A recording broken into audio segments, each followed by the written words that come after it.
90s में एक बहुत ही कमाल का कोलैबोरेशन हुआ between kinetic and Japanese Honda और हमें मिला हमारे देश का पहला gearless scooter the kinetic Honda. It became a house hold name and very popular. लेकिन सन 2000 आते आते एक्टिवा की पॉपुलैरिटी की वजह से काइनेटिक नाम कहीं मार्केट से गायब हो गया। बट हम हैं 2026 में, the icon is back, but इस बार बैटरीज के साथ।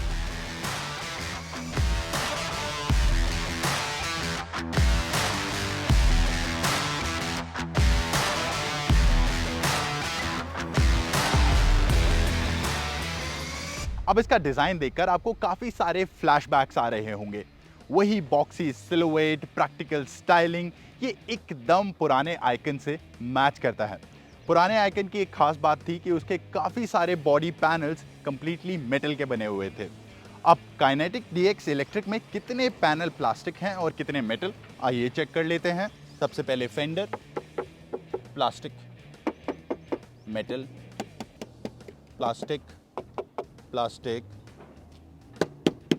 Plastic, plastic, metal and of course rear में भी थोड़ा सा plastic, this is also plastic.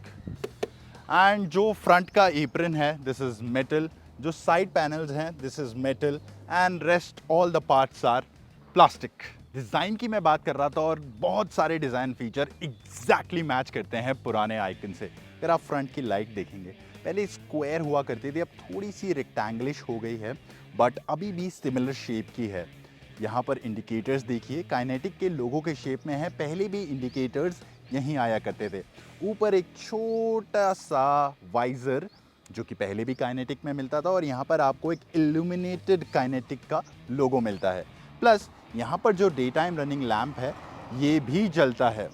अगर आप यहाँ साइड की तरफ आएँ तो पहले यहाँ पर पहले के काइनेटिक में आपको वेंट्स मिला करते थे, अब भी बैटरी को ठंडा करने के लिए यहाँ पर आपको वेंट्स देखने को मिलेंगे।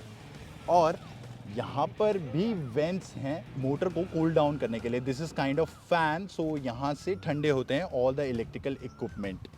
यहाँ पर ऊपर की तरफ आएंगे, पहले का इंस्ट्रूमेंट क्लस्टर हुआ करता था एनालॉग, उसी शेप में है, लेकिन अब ये कम्प्लीटली डिजिटल हो चुका है।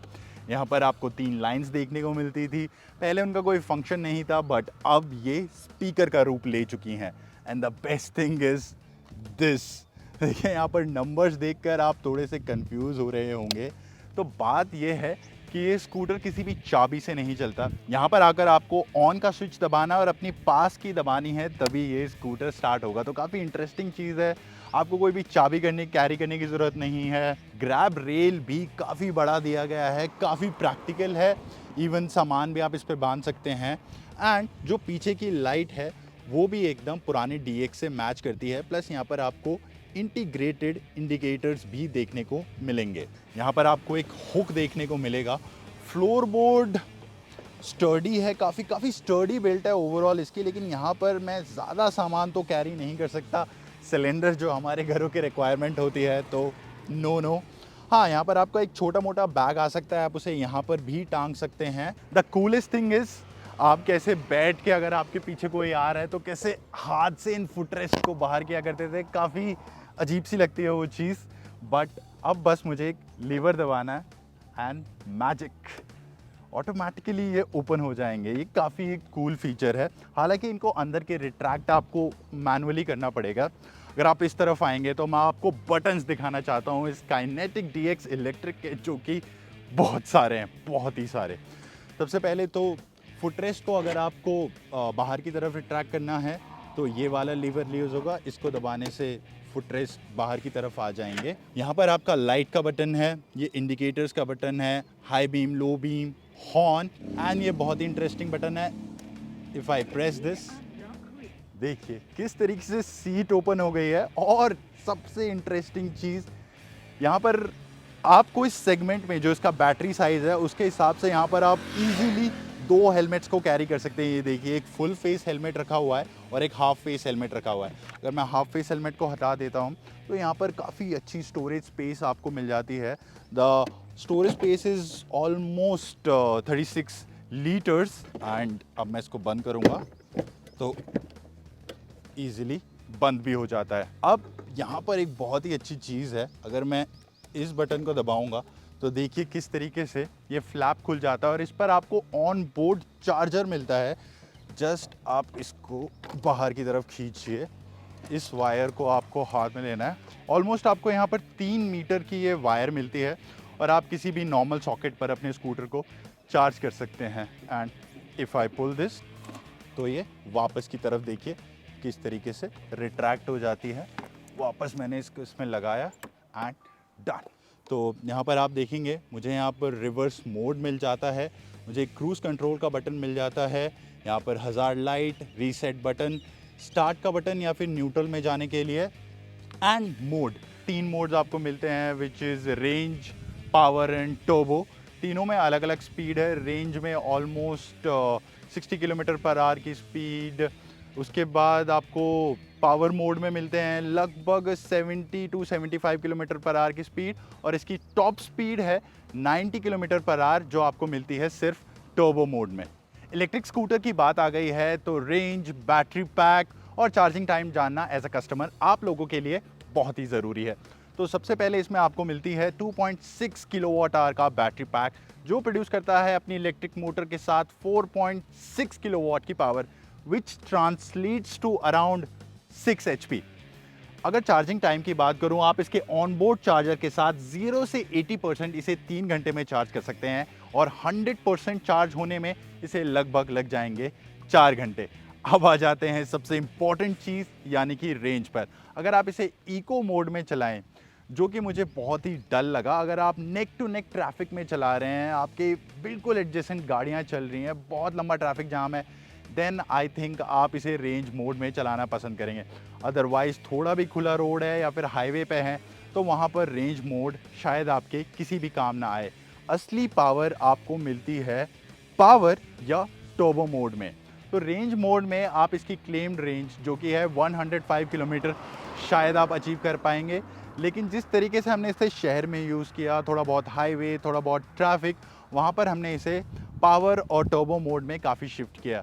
तो यहाँ पर आपको रेंज मिलेगी 70 से 80 किलोमीटर की। इसे दूसरे स्कूटर से कंपेयर ना कीजिएगा क्योंकि इसका बैटरी पैक उनके कंपैरिजन में काफ़ी छोटा है। एंड ओवरऑल जो इसकी सस्पेंशन का सेटअप है बहुत ही नाइसली ट्यून किया गया है हमारे इंडियन सड़कों के लिए।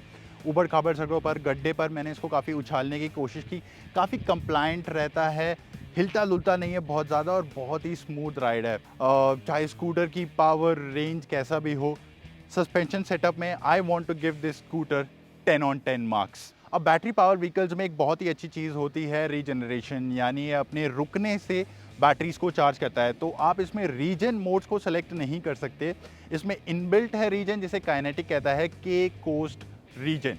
एक और इंटरेस्टिंग चीज़ काइनेटिक डी इलेक्ट्रिक की, इसमें आपको मिलती है हब मोटर, तो बहुत ही इंस्टेंट पावर डिलीवरी मिलती है। बहुत सारे इलेक्ट्रिक स्कूटर्स की कंप्लेन रहती है जब आप इंक्लाइन करते हो तो वो बहुत स्लो डाउन हो जाते हैं, आपको मोमेंटम लेके चढ़ाई चढ़नी पड़ती है, लेकिन इसके साथ ऐसा कुछ भी नहीं। इसकी पावर ट्यूनिंग बहुत ही अच्छे से की गई है। चढ़ाई पे चढ़ा तो मुझे पावर लैग बिल्कुल भी महसूस नहीं हुआ। दूसरे स्कूटर्स में कई बार आपको मोड चेंज करना पड़ता है, but with DX I am not doing that thing. एक और चीज़ इसमें आपको मिलते हैं LFP बैटरी सेल्स, NMC नहीं, जिसकी वजह से इसकी बैटरी लाइफ भी लॉन्गर है। ये 60 वोल्ट आर्किटेक्चर पर काम करता है, दूसरे 40 पर करते हैं।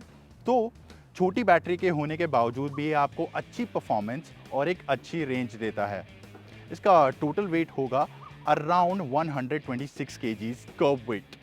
ओवरऑल राइडिंग डायनामिक्स इसके काफ़ी सॉर्टेड हैं, सीटिंग पोजीशन भी काफ़ी अच्छी है, ground clearance is also good, कहीं भी पॉटहोल्स पर ये स्कूटर बॉटम आउट नहीं हुआ। बहुत ही लंबी सीट है, कंफर्टेबल सीट है, काफ़ी सारे किलोमीटर्स को मैंने इसे चलाया है and it was comfortable enough for me. Overall जो सस्पेंशन सेटअप है काफ़ी अच्छा रखा गया है, लेकिन जो इको मोड है यानी कि जो रेंज वाला मोड है, इसमें शायद आपको इतना अच्छा ना लगे। ओवरऑल राइडिंग डायनामिक्स इस काइनेटिक के 2 modes I will want to ride this scooter in, which is power and turbo.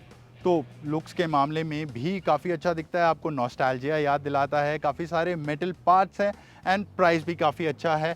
Range थोड़ी सी कम है बिकॉज इसका बैटरी पैक थोड़ा सा छोटा है। तो ओवरऑल अगर आप प्रैक्टिकलिटी चाहते हैं, कंफर्टेबल स्कूटर चाहते हैं और एक आइकन को फिर से रीलिव करना चाहते हैं, then the Kinetic is for you. But अगर आप एक परफॉर्मेंस ड्रिवन इलेक्ट्रिक स्कूटर के बारे में सोच रहे हैं, then the DX is not for you. It is a perfect combination of practicality, comfort and nostalgia. आपको एक ऐसा लगा हमें कमेंट्स में बताएं। ये वीडियो अच्छा लगा हो तो इसे लाइक और शेयर करें और ऐसे कंटेंट के लिए ऑटो 9 को ज़रूर फॉलो करें।